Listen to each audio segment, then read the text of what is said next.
Bom dia, pessoal. Tudo bem com vocês? Eu espero que esteja tudo bem, viu? Se cuidem, usem máscara, tá? A pandemia ainda está aí, infelizmente, mas a gente tem que se cuidar, tá bom? Hoje nós vamos ter a nossa revisão de história. Nós vamos estudar os reinos francos e um pedacinho de feudalismo. É uma revisão bem rápida para relembrar um conteúdo que vocês já estudaram, tá bom? Vamos lá.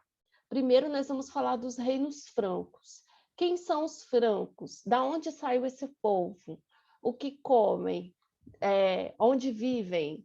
Enfim, no Globo Repórter, sexta-feira. Brincadeira. Os francos, eles eram um povo bárbaro.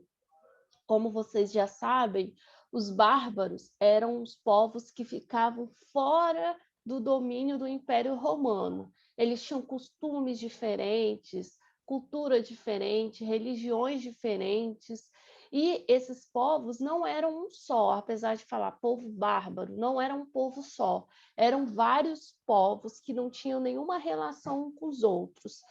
Haviam os visigodos, ostrogodos, os burgúndios, suevos, ixos, hunos, diversos outros povos, bretões, saxões, diversos povos que viviam ali em torno do Império Romano. Os mais famosos desses povos são os vikings, né? Os vikings, nós temos séries, o imaginário dos vikings, aquele povo que era nômade, que vivia de saque, enfim. Esses povos viviam ali ao redor do Império Romano. E os romanos chamavam eles de bárbaros, não é nenhum nome correto, porque quando eles dizem que eles são bárbaros, ele está querendo dizer que eles são selvagens, que eles são como animais, que eles são brutos, cruéis, e isso não era totalmente verdade, era a visão dos romanos sobre os povos germânicos. O nome correto que nós damos a esses povos são povos germânicos. E os francos eram um desses povos, tá? Por que nós estudamos os francos? Porque depois do Império Romano, os francos vão ter um grande império. Quem imaginava que os germânicos, tão considerados selvagens e brutos pelos romanos, acabam se tornando um dos maiores reinos da história da Europa, não é? Por isso nós estudamos os francos, porque depois que o Império Romano cai, eles são um dos primeiros a se erguerem e a formar um império que se consolida por muitos séculos na Europa.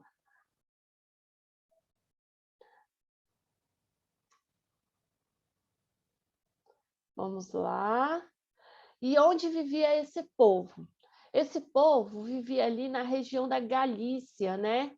Aonde hoje tem a França, a Bélgica, a Alemanha, nessa região ali do centro da Europa, setentrional da Europa, né? Por isso, até o nome da França é França, porque a França ela surge num território onde era dominado pelos francos, mas a França não existe ainda, tá? As monarquias, os estados nacionais surgem bem depois que nós vamos estudar mais à frente. Por que a gente fala que os francos eles se dividiram em duas dinastias? O que são dinastias? São famílias. Teve a família dos merovingios e a família dos carolíngios. Merovingio porque o fundador dessa dinastia foi Meroveu. Meroveu ele faz um acordo com os romanos, esse acordo a gente chama de colonato, mas eles eram os mercenários que nós falamos. Os romanos pagaram os francos para ajudar eles a controlar o império contra as invasões dos povos que vinham. principalmente os Ixos. Os Ixos estavam vindo da Ásia, era um povo extremamente violento, saqueador, né, incendiário, e para evitar que os Ixos chegassem e acabassem com o resto que tinha do Império Romano, o Império Romano fez esse acordo com os francos através de Meroveu. A primeira dinastia, né, por isso vem de Meroveu, por isso tem esse nome de Merovingio, e se localizava na região da Galícia. Esses povos praticavam comércio, um comércio muito tímido, tinham algumas moedas, né? Desde o Império Romano existiam moedas, desde a época de Jesus, as dracmas com o rosto dos imperadores romanos, e no Império Franco não foi diferente. Nós temos a imagem aí de uma moeda franca, né?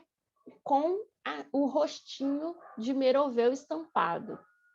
E aqui nós temos o mapa. Percebam que os francos estão bem no centro, né? Um vasto império que domina vários lugares, vários locais conhecidos, né?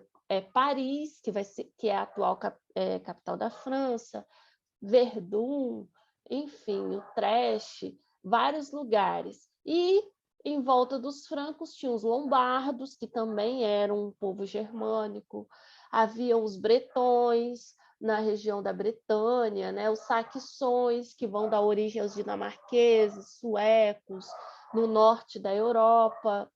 Enfim, vários povos viviam em torno dos francos.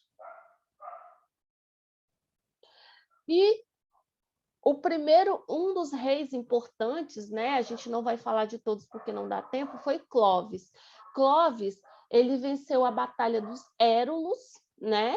Que era um povo bárbaro também, um povo germânico que queria adentrar o império e era um povo considerado violento, e o Clovis, ele foi um rei franco que venceu essa batalha, venceu uma batalha muito importante, que é a Batalha de Poitiers, que foi uma batalha contra os árabes. Os árabes estavam varrendo a Europa e nem todo mundo vai ter a mesma sorte que os francos, porque a gente vai ver que na região de Portugal, Espanha, que haviam suevos, né? Eles perderam essa batalha para os árabes. E até o século XIV, XIII, os árabes vão dominar essa cultura na Espanha e em Portugal, em que existem heranças até hoje dessa invasão dos árabes. Mas, graças a Clovis, os reinos francos não foram dominados por esse povo. Clovis foi o primeiro rei germânico a se batizar. Existem várias pinturas que mostram Clovis se batizando, descendo as águas para o catolicismo. Professora, por que isso é tão importante? Porque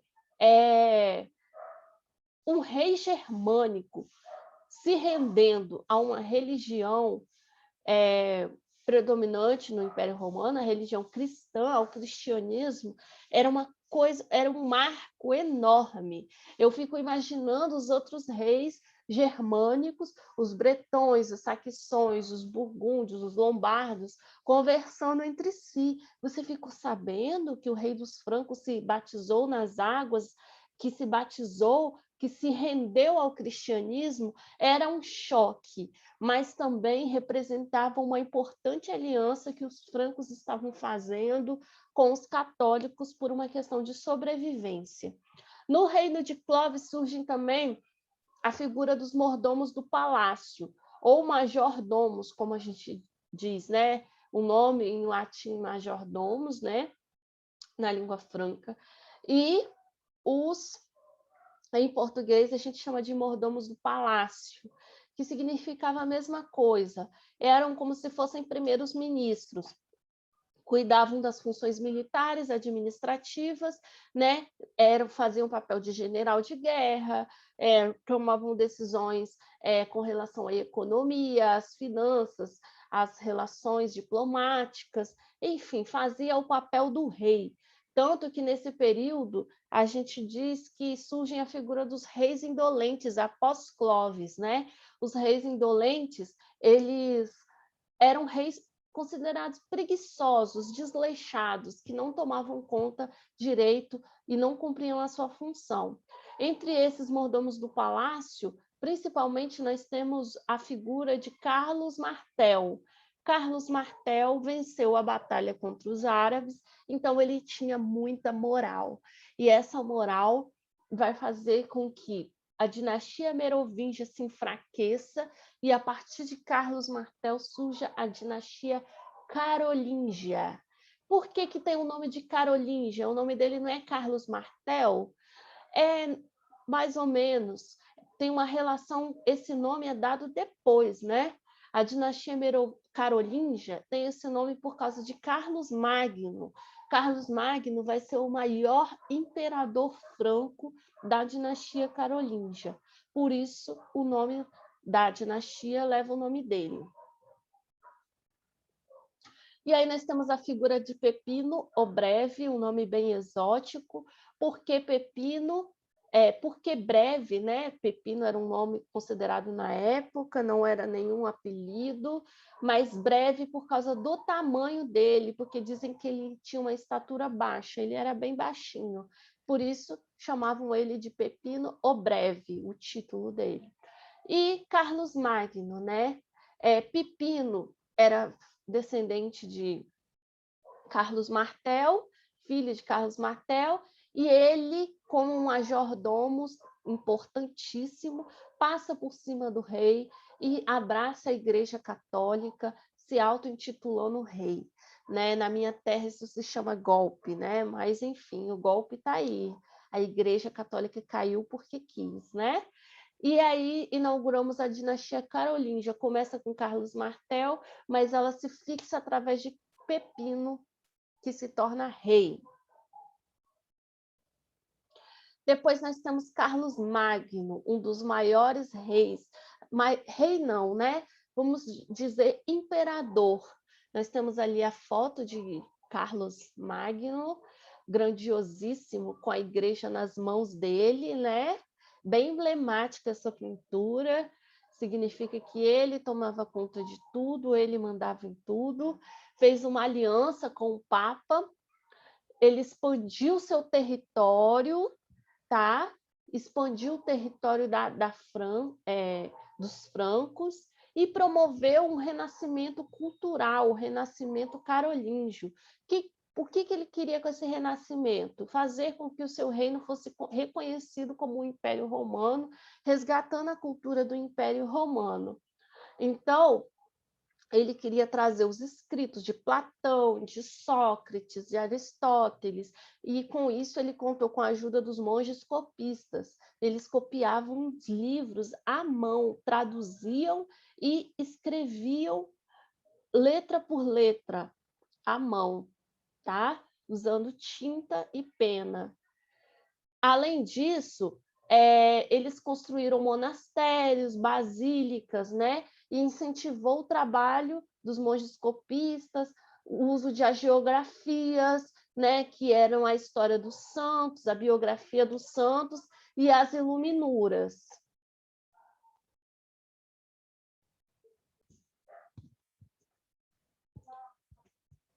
Bom, Carlos Magno foi grandioso, né? Aqui nós temos a figura de um monge copista copiando à mão, e nós temos um exemplo de iluminura, que eram desenhos, figuras que eram decorados, né? Com imagens, enfim, bem coloridas, com histórias. Aqui nós temos uma iluminura, provavelmente não, tenho certeza, do caminho que Jesus faz, né? Para a crucificação.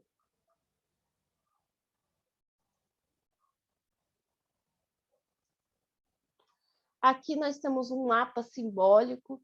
E por que que os reinos francos acabaram, né? Era um reino tão grandioso, era um reino tão especial, tão grande. Como que esse reino veio acabar? O descendente de Carlos Magno, né, o Luís o Piedoso, ele não sentia que ele tinha vocações políticas e militares para governar. Como o nome dele mesmo diz, o Piedoso, ele se via mais na carreira religiosa, e com isso ele não tinha ambições tão grandes de manter esse império, né? Até porque dá muito trabalho dar conta de um império, não achem que é coisa fácil. E aí ele dividiu esse território para os seus 3 filhos. Carlos, o Calvo, né? Ele ficou com a parte ocidental, a parte que está em azul no mapa.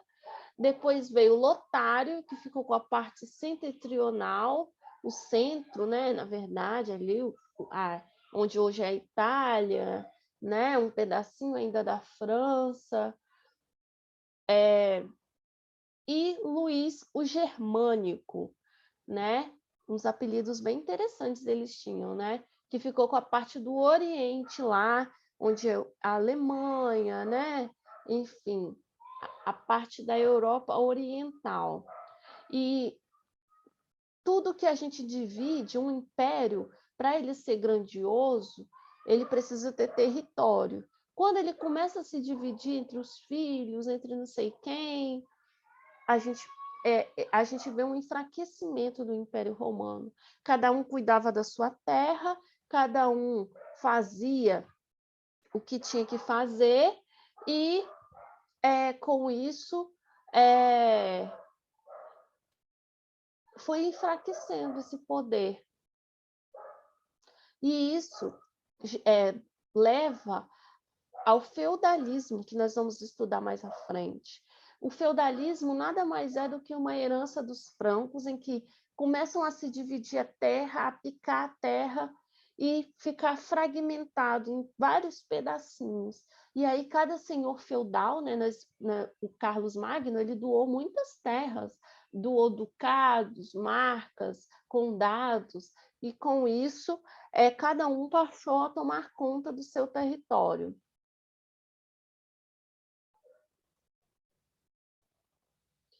E aí, nós temos um sistema político, econômico e social, que é o feudalismo, que quem mandava dentro do feudalismo não era mais o imperador, e sim o senhor feudal. Feudo, da onde vem esse nome? Eram pedaços de terra na língua germânica. Eles falavam, vou cuidar do meu feudo, vou cuidar do meu pedaço de terra. E a estrutura do feudo era castelo, o manso senhorial, a terra que do senhor feudal, que os servos trabalhavam. O manso servia um pedacinho de terras para os servos, as terras comunais, o manso comunal, que eram usados por todos, principalmente pela Igreja Católica. A Igreja ela tem uma grande importância nesse período. Os moinhos, né, que usavam para moer o trigo, eram muito importantes. Enfim, essa era a estrutura, sempre próximo de um rio, uma estrutura bem rural. Como era a sociedade? O senhor feudal no topo, o senhor feudal mandava em tudo, em todo mundo. O clero tinha muito poder, muita influência, até mais do que os nobres. Nobres guerreiros tinham seu prestígio, e abaixo os servos, uma sociedade estamental. Quem nascia servo, morria servo. Quem nascia senhor, filho de senhor, iria ser senhor futuramente. Quem era do clero ia permanecer no clero.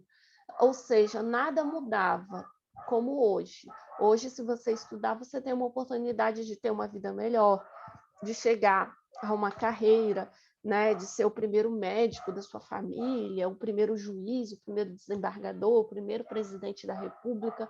Nessa sociedade feudal, não era assim que funcionava, tá?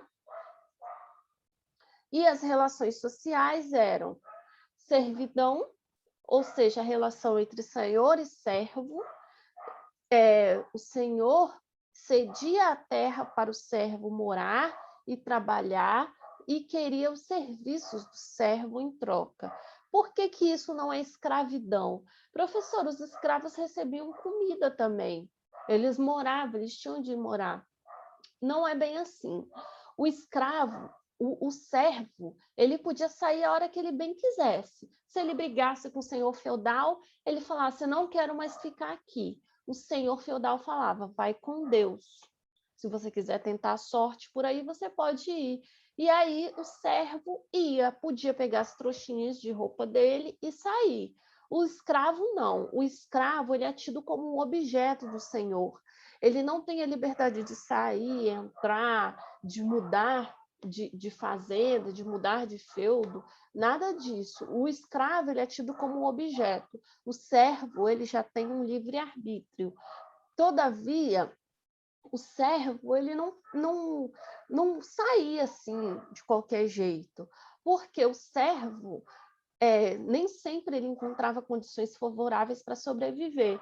Então, entre ficar com sofrimento ali no feudo e sair, ele às vezes optava por ficar dentro do feudo, né? É aquela famosa frase, ruim assim, pior, ruim dentro da terra, pior fora dela. Então, ele preferia ficar. E havia a relação de suzerania e vassalagem, a relação entre os senhores feudais. Um senhor feudal, ele se relacionava com outro. Alguns tinham mais terras, mais dinheiro, mais poder do que outros.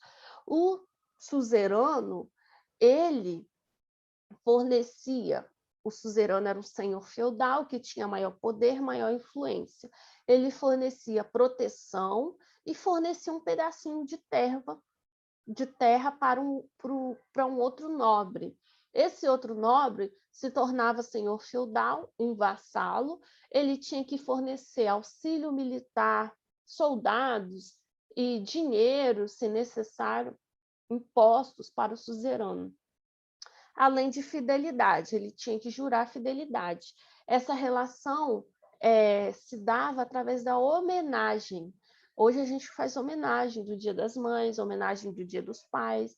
Homenagem era uma cerimônia em que o suzerano, em que o vassalo jurava fidelidade ao seu suzerano. Ok? Pessoal, então foi isso. Eu acho que o vídeo ficou um pouquinho longo, mas bons estudos, qualquer dúvida, eu estou à disposição, tá bom? Um abraço.